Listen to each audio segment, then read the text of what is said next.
Hello friends, आज के इस वीडियो में हम लोग बिहार बोर्ड इंटरमीडिएट एग्ज़ाम जो आपका होने वाला है, तो वीडियो को शुरू करते हैं। और आज का पहला क्वेश्चन दिया हुआ है, इसमें कह रहा है कि मृत्यु के कुछ समय पहले स्मृति बहुत साफ हो जाती है, किस पठित पाठ की पंक्ति है? तो इसका आंसर होगा ऑप्शन नंबर ए। उसने कहा था कि ऑप्शन नंबर ए इसका आंसर सही होगा।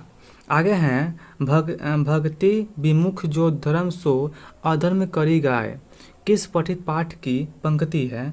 तो यह इंपॉर्टेंट क्वेश्चन है, आपका ऑप्शन नंबर ए होगा छप्पे की है। आगे दिया हुआ है, इसमें कह रहा है कि मुक्ति बोध जी का पूरा नाम क्या है? तो इसका आंसर होगा ऑप्शन नंबर बी, यानी कि गजानन माधव मुक्ति बोध। ऑप्शन नंबर बी इसका आंसर सही होगा। आगे दिया हुआ है 4 नंबर, नामवर सिंह का जन्म स्थान कहाँ था? तो इसका आंसर होगा ऑप्शन नंबर ए, वाराणसी में। ऑप्शन नंबर ए इसका आंसर सही होगा। आगे दिया हुआ है 5 नंबर क्वेश्चन कर रहा है कि ओम प्रकाश वाल्मीकि का जन्म कब हुआ था? ओम प्रकाश वाल्मीकि जी का जन्म कब हुआ था? तो इसका आंसर ऑप्शन नंबर ए होगा 1950 में हुआ था। आगे हैं मलयज का जन्म कब हुआ था? तो इसका भी आंसर ऑप्शन नंबर डी होगा 1900। इसका ऑप्शन नंबर डी होगा 1935 में हुआ था, यानी कि ऑप्शन नंबर डी होगा 1935 में हुआ था। ऑप्शन नंबर डी इसका आंसर सही होगा। आगे हैं 7 नंबर कह रहा है कि रघुवीर सहाय का निधन कब हुआ था? तो इसका आंसर ऑप्शन नंबर ए होगा 1990 में हुआ था। अब देखिए आगे दिया हुआ है ज्ञानेंद्र पति का जन्म कब हुआ था? तो इसका आंसर ऑप्शन नंबर बी होगा, यानी कि 1950 में हुआ था। अब देखिए आगे दिया हुआ है सुभद्रा कुमारी चौहान का निधन कब हुआ था? तो ये भी इम्पोर्टेंट क्वेश्चन है, जिसका आंसर होगा ऑप्शन नंबर ए 1948 में। ऑप्शन नंबर ए इसका आंसर सही होगा। अब देखिए आगे दिया हुआ है हंसते हुए मेरा अकेलापन हिंदी साहित्य की कौन सी विधा है? तो इसका आंसर ऑप्शन नंबर ए होगा डायरी है। जो आपका है ना हंसते हुए मेरा अकेलापन, यह एक डायरी है। आगे हैं करवक में किसकी महिमा का बखान है? तो इसका आंसर होगा ऑप्शन नंबर सी, यानी कि करवक में प्रेम के महिमा का बखान है। ऑप्शन नंबर सी इसका आंसर सही होगा। आगे हैं निम्न में से गद्य कविता कौन है? तो इसका आंसर क्या होगा? ऑप्शन नंबर बी होगा गांव का घर। ऑप्शन नंबर बी इसका आंसर राइट होगा। आगे हैं उषा का जादू कब टूटता है?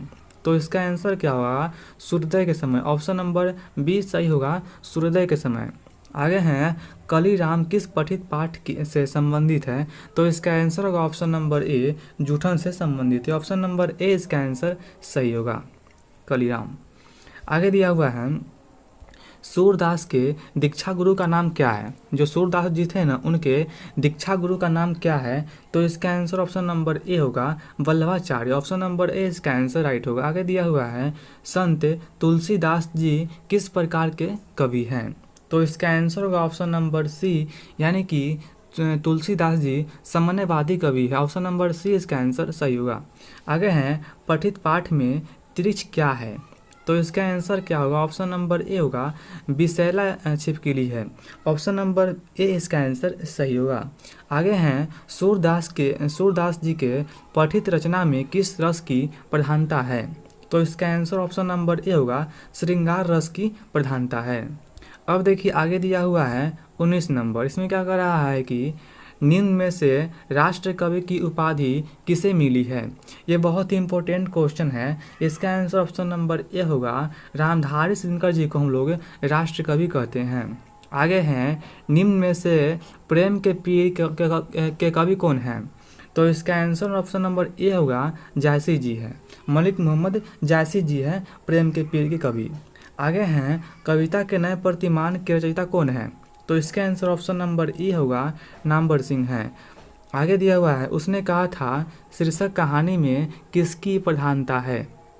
तो इसका आंसर ऑप्शन नंबर बी होगा कर्म की प्रधानता है। ऑप्शन नंबर बी इसका आंसर सही होगा। आगे दिया हुआ है 23 नंबर, गंडक नदी किस पवित्र पाठ से संबंधित है? तो इसका आंसर क्या होगा? ऑप्शन नंबर इसका बी होगा, यानी कि ओ, यहाँ दिया हुआ है ओ सादा नीरा। ऑप्शन नंबर बी इसका आंसर सही होगा। आगे दिया हुआ है क्वेश्चन नंबर 24, त्रिच का किस पठित पाठ से संबंध है? तो इसका आंसर ऑप्शन नंबर क्या होगा, इनमें से शायद इनमें से कोई नहीं होगा, मतलब कि 24 का ऑप्शन नंबर डी होगा, सॉरी शिक्षा होगा, मतलब कि सॉरी इसमें हम कंफ्यूज हैं। इसका आंसर में मैं कंफ्यूज हो रहा हूँ, ए होगा या डी होगा, समझे। तो इसका आंसर हमें आप दीजिएगा कमेंट बॉक्स में। आगे देखते हैं, भूषण की रचना में किस रस की प्रधानता है। तो इसका आंसर ऑप्शन नंबर सी होगा, यानी कि वीर रस। भूषण की रचना में वीर रस की प्रधानता है।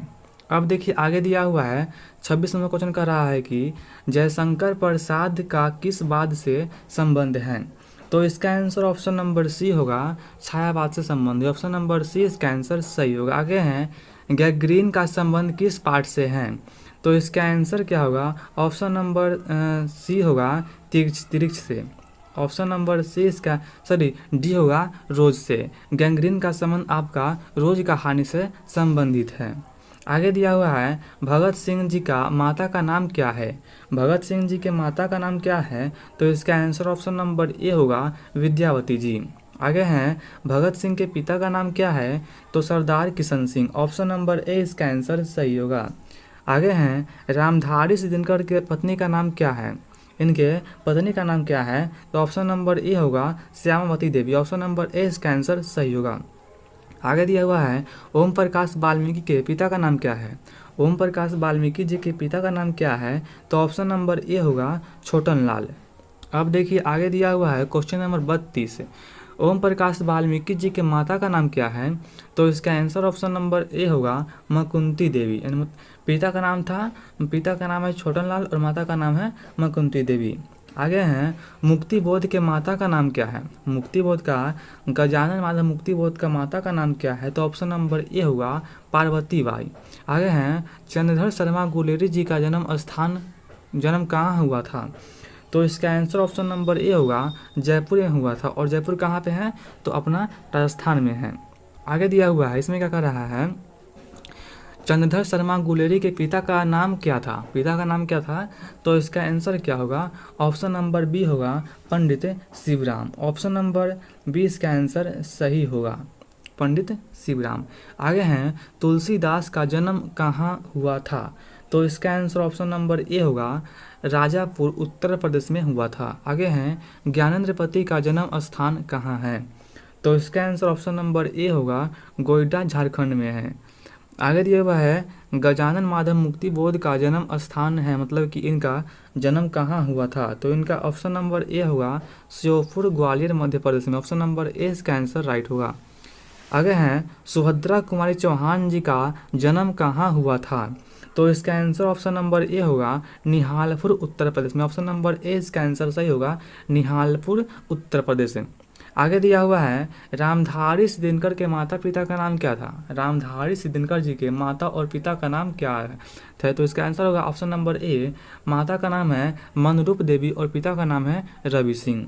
ऑप्शन नंबर ए इसका आंसर सही होगा।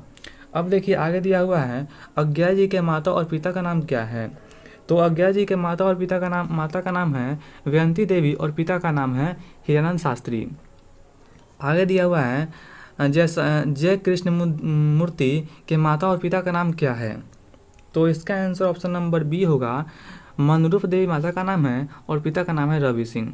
आगे दिया हुआ है क्वेश्चन नंबर 43, बालकृष्ण भट्ट के माता और पिता का नाम क्या है। तो आप लोगों को पता होगा, बालकृष्ण भट्ट के माता का नाम है पार्वती देवी और पिता का नाम है बेनी प्रसाद भट्ट। आगे हैं, जयशंकर प्रसाद के पिता का नाम क्या है। तो जयशंकर प्रसाद के पिता का नाम क्या है, इसका आंसर ऑप्शन नंबर ए होगा, देवी प्रसाद साहू।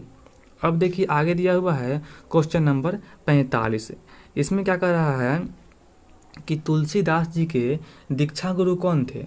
तुलसीदास जी के दीक्षा गुरु कौन थे। तो इसका आंसर ऑप्शन नंबर ए होगा, नरहरिदास। ऑप्शन नंबर ए इसका आंसर सही होगा। आगे दिया हुआ है, जाड़ा क्या है, मौत है और निमोनिया से मरने वाले को मुरब्बे नहीं मिला करते। यह पंक्ति किस पठित पाठ की पंक्ति है। तो इसका आंसर ऑप्शन नंबर ए होगा, उसने कहा था पाठ की पंक्ति है। आगे हैं, सुबेदारनी किस कहानी की पात्रा है। तो इसका आंसर होगा, उसने कहा था। ऑप्शन नंबर बी इसका आंसर सही होगा, सुबेदार ने उसने कहा था कि पात्रा है। आगे है नारी और नर एक ही द्रव के ढली दो प्रतिमाएं हैं, यह पंक्ति किस पाठ से है? तो इसका आंसर होगा option number A, Ramdhari Singh Dinkar ji के काव्य अति उक्ति है। आगे हैं कामिनी तो अपने साथ यामिनी की शांति लाती है, यह पंक्ति किस पठित पाठ की है? तो इसका आंसर क्या होगा? ऑप्शन नंबर ए होगा अर्धनारीश्वर। ऑप्शन नंबर ए इसका आंसर सही होगा। आगे हैं 50 नंबर, तेरी कुरमाई हो गई है, यह किस पठित पाठ की पंक्ति है? तो इसका आंसर क्या होगा? इसका आंसर होगा ऑप्शन नंबर मतलब कि ए, यानी कि उसने कहा था कि पंक्ति है तेरी कुरमाई हो गई है। अब देखिए आगे दिया हुआ क्वेश्चन नंबर 41, सॉरी इस वीडियो में इतना ही क्वेश्चन था, मतलब कि 50 क्वेश्चन था, समझे।